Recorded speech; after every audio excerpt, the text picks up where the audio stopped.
সে কখন থেকে এসে বসে আছি, কাউকে তো দেখতে পাচ্ছি না। বন্ধুরা কি আজকে আড্ডা দিবে না? দেখি খয়েরকে একটা ফোন দিয়ে দেখি ও কি বলে।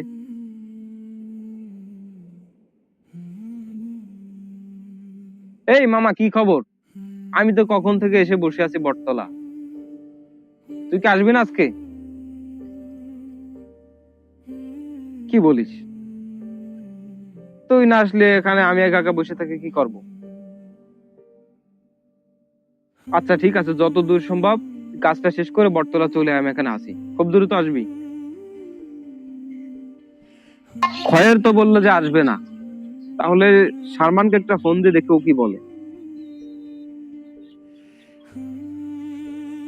এই বন্ধু, কোথায় আছিস?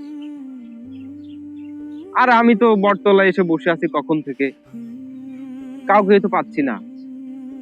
খয়ের বললো যে আসবে না, তুই আসবি না? তোরা এরকম করলে হবে? প্রতিদিন আড্ডা দিস, আজকে কেউ ওখানে না, আমি এখানে একা এসে বসে আছি। তুই চলে আয়, আমি এখানে আছি। আচ্ছা, রাখলাম।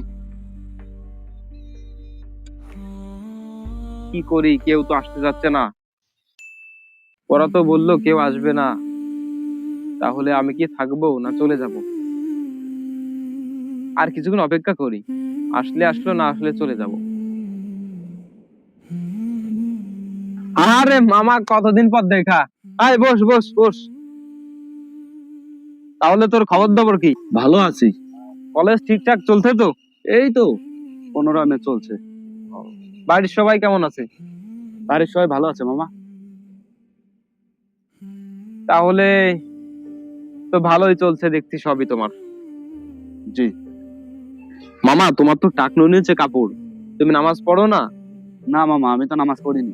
তুমি তো মুসলিম মামা, তাহলে নামাজ কেন পড়ো না? কারণ আমি যে জিনিস চোখে দেখি না সে জিনিসের আমি বিশ্বাস করি না।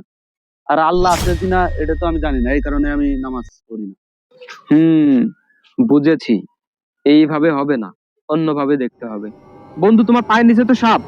এই সাপ! এই সাপ! কই কই সাপ? এই লাঠি করে মার। সাপ কই? এই মামা, এখানে তো কোনো সাপ টাপ নেই। তাহলে তুমি তো আমার সাথে ফাজলামি করলে মামা। তুমি না বললে যে যেটা জিনিস তুমি চোখে দেখো না সেটা বিশ্বাস করো না? তাহলে তো এখানে কোনো সাপ নেই, তুমি বিশ্বাস কেন করলে? তুমি তো ঠিকই বলেছো মামা, এখানে তো কোনো সাপ নেই।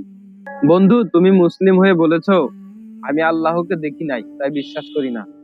এই কথা বলে তুমি তোমার ইমানকে হারিয়েছো। সুতরাং তোমার উচিত এখন তাওবা করা। আল্লাহ চাইলে তোমাকে মাফ করে দিতে পারে। আজান হচ্ছে, চলো বন্ধু নামাজটা পড়ে আসি। চলো চলো।